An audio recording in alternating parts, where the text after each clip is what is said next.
اعوذ باللہ من الشیطان الرجیم۔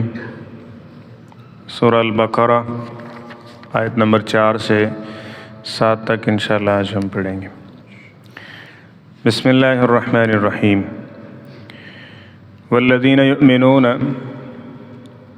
اور وہ لوگ کہ جو ایمان رکھتے ہیں، بما انزل الیک، اس پر جو آپ کی طرف اتارا گیا، وما انزل من قبلک، اور جو آپ سے پہلے نازل کیا گیا، وبالآخرۃ ہم یوقنون، اور آخرت پر وہ کامل یقین رکھتے ہیں۔ اولئک علی ھدی من ربہم، یہ وہ لوگ ہیں جو اپنے رب کی طرف سے ہدایت یافتہ ہیں۔ واولئک ھم المفلحون، اور یہی وہ لوگ ہیں جو فلاح پانے والے ہیں۔ ان الذین کفروا، بے شک وہ لوگ جنہوں نے کفر کیا، سواء علیہم، برابر ہے ان کے اوپر، انذرتہم، کہ آپ انہیں ڈرائیں، ام لم تنذرہم، یا انہیں نہ ڈرائیں، لا یؤمنون، وہ ایمان نہیں لے کے آئیں گے۔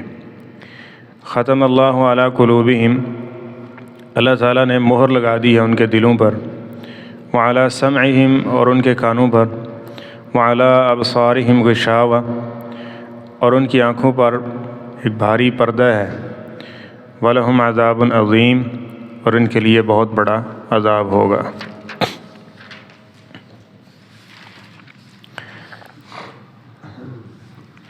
جنت اللہ تعالیٰ نے متقین کے لیے رکھی ہے، اور یہ قرآن پاک رہنمائی کرتا ہے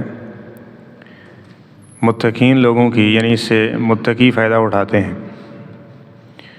وہ متقیوں کی کچھ اوصاف کل ہم نے پڑھے تھے۔ آج کی آیہ مبارکہ میں متقین کی کچھ اور صفتیں ذکر کی جا رہی ہیں۔ وہ یہ ہے کہ یؤمنون بما انزل الیک وما انزل من قبلک، کہ وہ ہیں کہ جو محمد صلی اللہ علیہ وسلم پر اور آپ سے پہلے اتارا گیا سب پر ایمان رکھتے ہیں۔ جس طرح سابقہ بنی اسرائیل کے لوگ تھے، اب وہ جو ان کی طرف اتارا گیا اس کو مانتے، اور بعض ان میں سے ایسے تھے جو اس میں بھی کمی بیشی کرتے۔ تو اسلام کا یہ خاصہ ہے کہ جتنے بھی انبیاء اور رسول آئے ہیں، جتنی بھی کتابیں نازل ہوئی ہیں، انبیاء اور رسول کی بھی تکریم ہے، اور جو الہامی کتابیں ہیں ان سب کی بھی تکریم اور احترام موجود رہے گا۔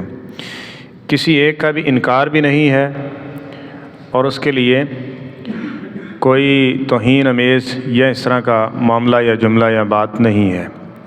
سب پر ایمان رکھتے ہیں، اور سب پر ایمان رکھنے کا مطلب یہی ہے کہ جس طرح ایک ناسخ اور منسوخ ہوتا ہے، نبی صلی اللہ علیہ وسلم آ گئے، اب عمل قرآن پاک پر ہوگا، سابقہ الہامی کتابوں پر نہیں ہوگا۔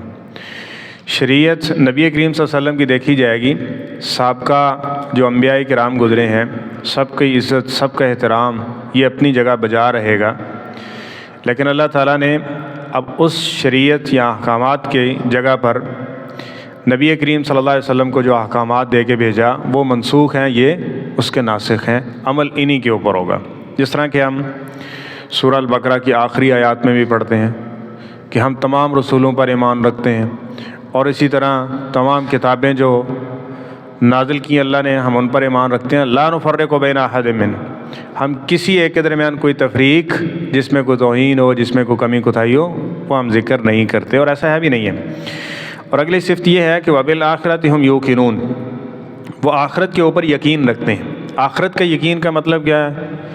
آخرت کے یقین کا مطلب یہ ہے کہ اس بندے کو یہ کامل یقین ہے، اور اس کے مطابق یہ چلتا ہے کہ میرا حساب و کتاب ہونا ہے۔ وہ دیکھتا رہتا ہے، پرکھتا رہتا ہے، اپنا حساب و کتاب کرتا رہتا ہے۔ جس کو یہ پتہ ہونا تھا کہ میرا حساب و کتاب ہونا ہے، شام کو میرا حساب و کتاب آپ ایک آدمی کو بھیجتے ہیں وصولی کے لیے بھی، اس نے آپ کے شام کو حساب دینا ہے، تو وہ جب بھی کوئی لین دین کرتا ہے نا تو جیب میں ڈالتا ہے، تو اس کو گن گن کے رکھتا ہے کہ میں اتنے ہو گئے، انہیں پورے بھی ہوئے کہ نہیں ہوئے۔ یہ ہے کہ اس کو حساب و کتاب دینا ہے، اس کو فکر ہے۔ اور جس کو فکر ہی نہیں ہے اس چیز کی کہ میں نے حساب و کتاب بھی دینا ہے، ٹھیک ہے، تو وہ اس چیز کا خیال نہیں رکھے گا۔ تو اگر اس چیز کا خیال ہے کہ عمل کرتے ہوئے سوچتے ہیں کہ یہ عمل کرتے ہوئے فائدہ ہوگا یا نقصان ہوگا، ٹھیک ہے، تو یہ آخرت پر یقین ہے۔ اور اگر بالکل اس چیز کا کوئی خیال ہی نہیں ہے تو پھر اس کا مطلب یہ ہے کہ آخرت پر یقین نہیں ہے۔ تو اس لیے آخرت پر کلی یقین کا یہی مطلب ہے، بالآخرت ہم یوقنون، یہ اچھے عمل کرتے ہیں اور اس کے ساتھ اپنے آپ کو ان برے اعمال سے کہ جو آخرت میں خسارے کا باعث بن سکتے ہیں ان سے بچانے کی کوشش کرتے ہیں۔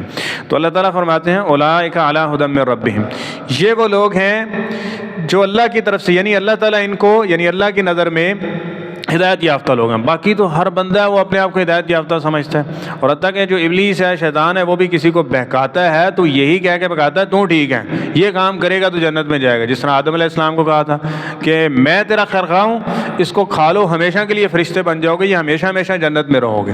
اسی طرح وہ شرک کروا رہا تو کس نیت سے؟ تو یہ کرے گا تو یہ بزرگ تیرے قبر میں بھی کام آئیں گے، حشر میں بھی کام آئیں گے، کہتا ہے نا، دنیا میں بھی تیرے لیے۔ تو وہ یہ ساری چیزیں ہدایت باور کروا کے، لیکن یاد رکھیں ہدایت یافتہ کون ہے؟ جس کو اللہ ہدایت یافتہ، کیونکہ ہدایت یافتہ کا ٹیگ لگانا یہ کوئی اتنی بڑی بات نہیں ہے۔ ہدایت یافتہ ہونا اور پھر اس کا سرٹیفکیٹ اللہ کی طرف سے مل جانا کہ یہ شخص ہدایت یافتہ ہے، یہ اصل کامیابی ہے، کیونکہ امتحان تو اللہ نے لینا ہے۔ کامیاب اور جنت جہنم کی یہ صورتیں یہ تو اللہ کے اختیار میں ہیں، تو کامیابی وہی ہوگا جس کو اللہ تعالیٰ نے فرمایا۔ تو کامیاب کون ہے؟ یہ وہ لوگ ہیں جن کے اندر یہ سابقہ صفات ذکر کی گئی ہیں، وہ موجود ہیں، یہ ہدایت پر بھی ہیں، وَأُولَئِكَ هُمُ الْمُفْلِحُونَ، اور کامیاب بھی ہیں۔ اب کوئی شخص کہتا ہے نماز پڑھنے کی ضرورت نہیں ہے، زکوٰۃ دینے کی، بس ہم آخری نبی کی امت ہی ہیں، لا الہ الا اللہ پڑھ لیا، اسی جنت نہیں جانا تھے اور کس نے جانا ہے؟ یہ ایک ایسی بات ہے، یہ والی ہدایت اللہ اس کو ہدایت کہتے نہیں ہے۔ اللہ نے جس چیز کو ہدایت بولا ہے وہ یہ ہے کہ ان اعمال کو بجا لائے گا، پھر ہم اس کو سمجھیں گے کہ یہ ہدایت یافتہ ہے، ان لوگوں میں پھر اس کو شامل کریں گے۔ تو ان الذین کفروا سواء علیہم، آگے فرمایا کہ جو اس چیز کا انکار، ایک ہے بالکلیہ ان چیزوں کا انکار، کتابوں کا، رسولوں کا، نماز کا، زکوٰۃ کا، جو بالکلیہ انکار کر دیتا ہے اس کا، تو اس کے کفر میں کوئی شک نہیں ہے، وہ سیدھا سیدھا چاہے وہ جو مرضی کہہ رہے ہیں، تو وہ اگر بالکلیہ کہ ہے ہی نہیں ہے، کوئی نبی نہیں ہے، کوئی یہ کتاب اللہ کی کتاب ہی نہیں ہے، نماز ہے ہی نہیں ہے، زکوٰۃ ہے ہی نہیں ہے، تو وہ شخص دین اسلام سے، یعنی حلقہ اسلام سے خارج ہو جائے گا، وہ کفر کی طرف چلا جائے گا۔ اب ایک چیز یہ ہے کہ وہ سستی اور کاہلی کا شکار ہوتا ہے، تو یہ کفر تو نہیں ہے بہرحال، لیکن انسان کو کفر کی طرف لے جانے والی عادت ضرور ہے، کہ ہو سکتا ہے، اور ہوتا کیا ہے، اکثر ایسے ہی ہوتا ہے کہ انسان جس پہ عمل پیرا ہو رہا ہوتا ہے وہ اسی طرح سے اس کا خاتمہ اور اسی طرح کے اس کے معاملات ہوتے ہیں، اور جب وہ آخری وقت آتا ہے تو جو اس کی زندگی ہوتی ہے وہی چیز شدت اختیار کر جائے، وہ اگر نیکی ہوتی ہے تو نیکی میں زیادہ ہو جاتا ہے، اور اگر وہ برائی ہوتی ہے تو اس برائی میں کیا ہو جاتا ہے، عمومی طور پر زیادہ ہو جاتا ہے۔ تو اس لیے فرمایا جنہوں نے کفر کیا برابر ہے ان کے اوپر آپ انہیں ڈرائیں یا نہ ڈرائیں، لا یؤمنون، وہ کسی صورت ایمان نہیں لائیں گے۔ کچھ لوگ اس طرح سے بھی ہوتے ہیں۔ تو ختم اللہ علی قلوبہم، یہ وہ لوگ ہیں جن کے بارے میں اللہ فرماتے ہیں ہم نے ان کے دلوں اور ان کے کانوں کے اوپر کیا کر دی ہے، مہر لگا دی۔ یہ آپ ان کو سمجھ رہے ہیں کہ یہ سنتے ہیں، لیکن یہ در حقیقت سنتے نہیں ہیں۔ ایک کان سے سنا دوسرے سے نکال دیا، نہ یہ سوچتے ہیں، نہ اس کو دل میں جگہ دیتے ہیں، غور و فکر کرتے ہیں اس پہ، نہ اس کی عمل کی کوئی کوشش کرتے ہیں، جس کی بنیاد پر کیا ہے کہ ان کو سنانا کچھ فائدہ نہیں دے رہا۔ اب یہ دیکھیں سنانے والے کون ہیں؟ محمد صلی اللہ علیہ وسلم۔ سنانے والی چیزیں کون سی ہیں؟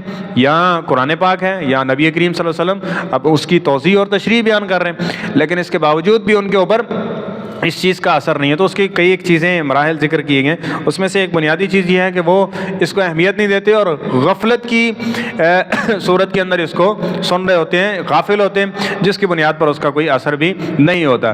اسی طرح فرمایا وَعَلَىٰ أَبْصَارِهِمْ غِشَاوَةٌ، ان کی آنکھیں بند کر دیں گی، اتنی نشانیاں دیکھنے کے باوجود بھی کہ اللہ تعالیٰ کی قدرتوں کو دیکھنے کے باوجود پھر بھی اللہ تعالیٰ کی وحدانیت کا اقرار نہیں کرتے۔ جس طرح اللہ تعالیٰ فرماتے ہیں ہم سال میں 1 یا 2 ان کو نشانیاں دکھاتے رہتے ہیں، اس طرح فرمایا وَفِي أَنفُسِكُمْ، ہم تمہارے اندر بھی تبدیلیاں لا کے تمہیں یہ دکھانا چاہتے ہیں کہ اس پہ کنٹرول کسی کا نہیں ہے، صرف کس کا ہے؟ اللہ کا، تمہارا اپنا بھی نہیں ہے۔ تو یہ نشانیاں دیکھ کے بھی سمجھ نہیں آتی اس کو، اور اللہ کی آیات سن کے، یہ چیزیں سن کر بھی اس کو کوئی فرق اس پہ نہیں پڑتا۔ تو یہ کس چیز کی علامت ہے کہ اللہ نے اس کے اوپر مہر لگا دی ہے، اب یہ کسی صورت ایمان لانے والا نہیں ہے۔ اس لیے یہ دیکھا کریں، سوچا کریں، اپنے اعمال کو سامنے رکھ کے نا کبھی کبھی محاسبہ یہ کیا کریں، نصیحت سنیں اور نصیحت کے مطابق اثر ہوا کہ نہیں ہوا، دل پگھلا کہ نہیں پگھلا، عمل کرنے کا جذبہ پیدا ہوا کہ نہیں ہوا، گناہ کے بارے میں اگر کوئی نافرمانی اور بغاوت اور اس کے انجام کے بارے میں سنا تو اس کو چھوڑنے کا کوئی پلان کیا کہ نہیں کیا؟ ٹھیک ہے، اگر اس طرح کا معاملہ ہے تو پھر یہ خیر ہے، اور اگر ایک کان سے سنا کچھ نہیں بھی بس یہ چل رہا ہے جی، یہ تی پر ہیں، پڑھے جا رہے ہیں، سنائے جا رہے ہیں، مولویوں کا یہی کام ہے، یہ بس اس کو بیان کر دیا، جنت جہنم چل رہا ہے، یہ چیزیں اس کا مذاق اور استہزاء، تو یاد رکھیں یہ جو علامت ذکر کی گئی ہے نا، یہ اللہ تعالیٰ نے ان لوگوں کی علامت ذکر کی گئی ہے جن کے دلوں پر اللہ نے مہر لگا دی اور فرمایا کہ اگر آپ بھی ان کو سنائیں گے تو یہ کبھی بھی ایمان لانے والے، تو یہ اچھی علامت نہیں، نہایت برے لوگوں کی علامت ہے کہ نصیحت سن کے اس کا مذاق اڑانا، نصیحت سن کے اس کے باوجود بھی اس کے خلاف کھڑے رہنا، جبکہ نصیحت مومن جو ہے، مومن کو نصیحت فائدہ دیتی ہے اور اس وہ فائدہ حاصل کرنے کی کوشش کرتا ہے۔ تو اس لیے ہمیشہ جس طرح کہ پہلے بھی بات ہوئی تھی کہ انشاءاللہ اس نیت کے ساتھ آپ آئیں بھی اور اس کے ساتھ سنیں بھی کہ ہم نے جو قرآن و حدیث پڑھنا ہے انشاءاللہ اس کے مطابق اپنے آپ کو ڈالنے کی کوشش بھی کرنی ہے، تو تبھی ہے انسان جو ہے وہ صراط مستقیم اور ہدایت یافتہ لوگوں کی طرف جاتا ہے۔ اللہ تعالیٰ ہم سب کو ہدایت یافتہ لوگوں میں شامل فرمائے۔